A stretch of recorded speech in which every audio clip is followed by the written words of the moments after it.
नमस्कार साथियों, आज हम एनसीईआरटी महेश बरमाल का जो है ऑनलाइनर क्वेश्चन करने वाले हैं, जिसमें रासायनिक अभिक्रिया और गैसीय नियम से रिलेटेड क्वेश्चन करने वाले हैं। साइंस का जो है केमिस्ट्री। तो चैनल पे नए हैं तो चैनल को सब्सक्राइब और वीडियो को लाइक ज़रूर कीजिएगा।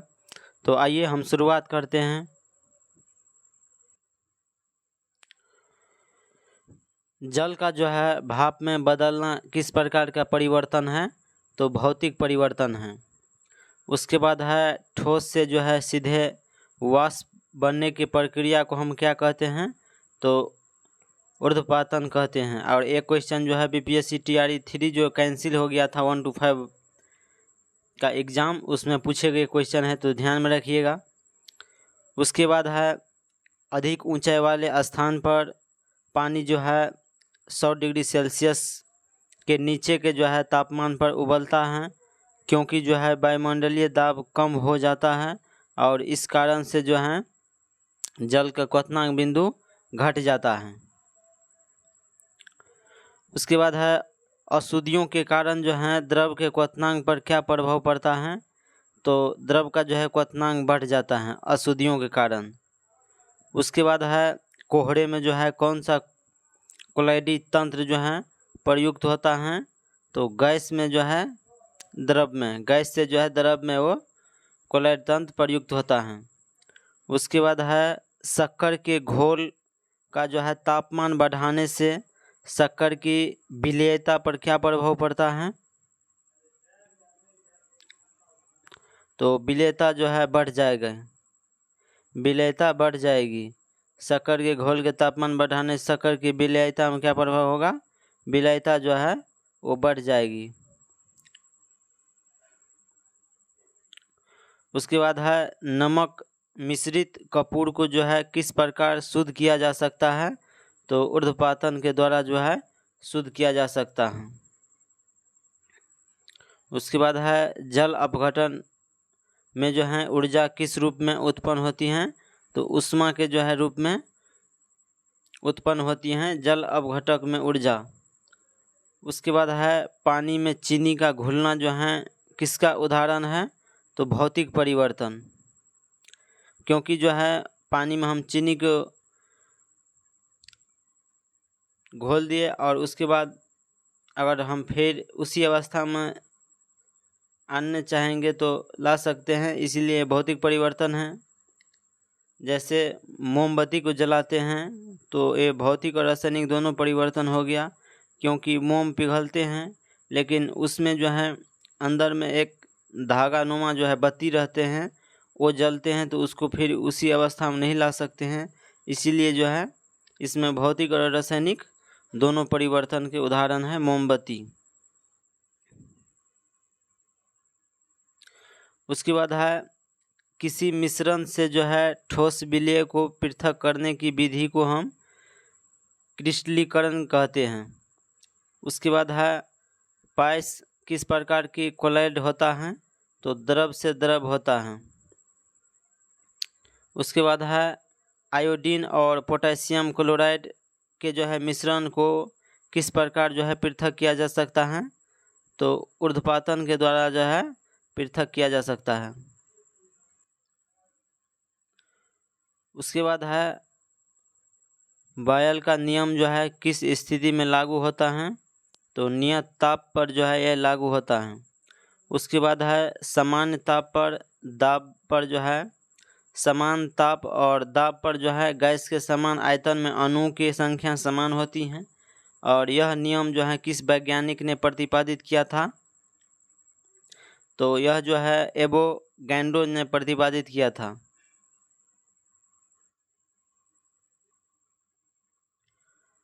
उसके बाद है आदर्श गैस की ऊर्जा जो है उनकी किस स्थिति पर आधारित होती हैं? तो तापमान पर आधारित होती हैं। उसके बाद है गैसों आदर्श व्यवहार से जो हैं विचलन क्यों प्रदर्शित करती हैं? तो उनके अणु के मध्य जो हैं आकर्षण बल लगने के कारण वो विचलन प्रदर्शित करते हैं। उसके बाद है दहन जो है किस प्रकार की अभिक्रिया है? तो ऑक्सीकरण जो है अभिक्रिया है।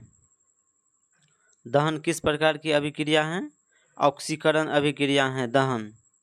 उसके बाद है स्थिर ताप पर जो है गैस प्रसारित करने पर गैस पर जो है क्या प्रभाव पड़ता है? तो उनका दाब जो है घट जाता है। स्थिर ताप और गैस प्रसारित करने पर गैस पर क्या प्रभाव पड़ता है? उसका दाब जो है घट जाता है। उसके बाद है परम ताप किस नियम पे जो है परिणाम है? परम ताप किस नियम का जो है परिणाम है? तो ये चार्ल्स के नियम का परिणाम है। उसके बाद है गैसीय समीकरण PV बराबर nRT में R का प्रदर्शित करता है एक मोल गैस के रूप में। उसके बाद है आदर्श गैस की ऊर्जा जो है निर्भर करती है गैस के जो है मोलों की संख्या पर। आदर्श गैस की जो है ऊर्जा निर्भर करती है गैस के मोलों की संख्या पर ये निर्भर करती हैं।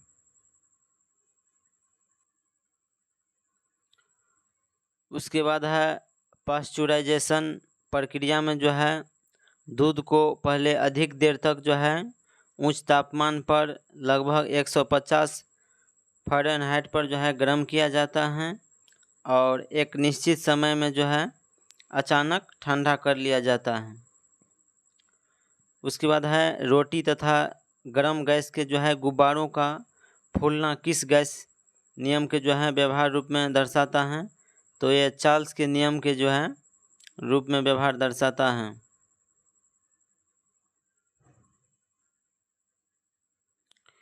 उसके बाद है तापमान को जो है कितना कम कर देने से सभी गैस जो है शून्य आयतन घेरेगी? तो परम शून्य ताप 273 डिग्री सेल्सियस पर। उसके बाद है स्थिर ताप पर किसी गैस का जो है दाब 3 गुना कर देने पर जो है उसका आयतन हो जाएगा, ये तिहाई हो जाते हैं। उसके बाद है एक गैस का वाष्प घनत्व 14 है और उसका अनुभार कितना है? तो 28 है। एक गैस का वाष्प घनत्व 14 है और उसका अनुभार कितना है? तो 28 है।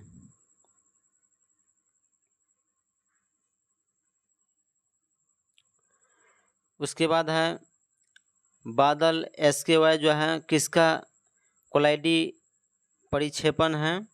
तो ये जो है वायु के परिक्षेपण माध्यम से जो है जल बिंदु का ये कोलाइडी परिक्षेपण है। उसके बाद है पानी में उपस्थिति कोलाइडी कण जो है किस प्रक्रिया द्वारा हटाए जा सकते हैं? तो स्कंदन के द्वारा जो है हटाए जा सकते हैं। उसके बाद है सामान्य ताप और दाब से क्या आशा है? तो 0 डिग्री सेल्सियस या 273 केल्विन ताप को जो है सामान्य ताप और 760 मिमी दाब को जो है सामान्य दाब कहा जाता है। उसके बाद हम देखने वाले हैं तत्वों के जो है आवर्ती वर्गीकरण। उत्कृष्ट गैसों के आवर्त सारणी किस वर्ग में रखा गया है? तो वर्ग 18 में रखा गया है। उसके बाद है हाइड्रोजन परिवार के इलेक्ट्रॉन बंधु घटते क्रम क्या है?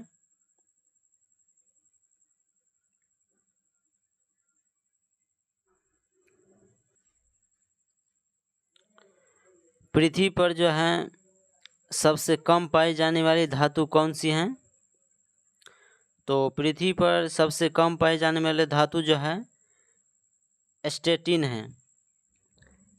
स्टेटिन जो है यह पृथ्वी पर सबसे कम पाई जाने वाली धातु है।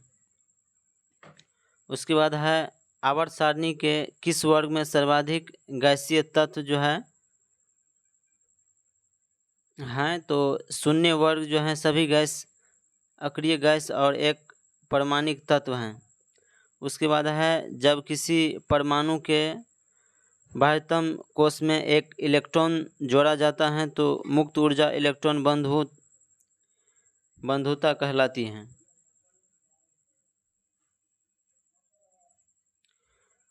उसके बाद है सर्वाधिक घनत्व वाला जो है कौन सा तत्व है, तो ऑस्मियम जो है ये सर्वाधिक घनत्व वाला तत्व है। उसके बाद है आवर्त सारणी में हाइड्रोजन का कोई निश्चित स्थान न होने का कारण क्या है, तो हाइड्रोजन का क्षार धातु और हैलोजन दोनों से जो है समानता रखता है। उसके बाद है तत्व का कौन सा समूह रेडियो सक्रियता समूह कहलाता है, तो एक्टिनाइड समूह जो है ये तत्व के समूह है लेकिन रेडियो सक्रियता समूह कहलाते हैं। उसके बाद है तत्वों से संबंधित प्रमुख तथ्य देखेंगे, जैसे कि कुल ज्ञात तत्व जो है की संख्या 118 है। और यह जो है क्वेश्चन बीपीएससी टीआरई 3 जो एग्ज़ाम हुआ था 9th-10th का साइंस का, उसमें जो है क्वेश्चन पूछे गए हैं कुल ज्ञात तत्व की संख्या कितना है, तो 118 है। उसके बाद है प्रकृति में प्राप्त तत्व की संख्या कितना है, तो 94 है। उसके बाद है कृत्रिम विधि से निर्मित तत्व की संख्या 24 है। धातु तत्व की संख्या जो है 91 है। उसके बाद है अधातु तत्व की संख्या कितना है, 20 है। उसके बाद है उपधातु तत्व की संख्या कितना है, तो 7 है। उसके बाद है भूपरपट्टी में जो है सबसे अधिक मात्रा में पाए जाने वाला तत्व कौन है, तो ऑक्सीजन है। उसके बाद है भूपरपट्टी में सबसे अधिक मात्रा में पाए जाने वाला धातु कौन है, तो एल्युमिनियम है। उसके बाद है सबसे हल्का तत्व कौन है, तो हाइड्रोजन। हाइड्रोजन है सबसे हल्का तत्व। उसके बाद है सबसे भारी तत्व कौन है, ऑस्मियम है। ऑस्मियम सबसे भारी तत्व है। उसके बाद है सबसे हल्की धातु तत्व कौन है, तो ये लिथियम है। लिथियम जो है सबसे हल्की है लेकिन सबसे भारी तत्व कौन है, ऑस्मियम है, तो ध्यान में रखिएगा। उसके बाद है द्रव धातु तत्व जो है वो पारा है। उसके बाद है द्रव अधातु तत्व जो है ये ब्रोमीन है। उसके बाद है विद्युत के सबसे अच्छी सुचालक धातु कौन है, तो ये चांदी है।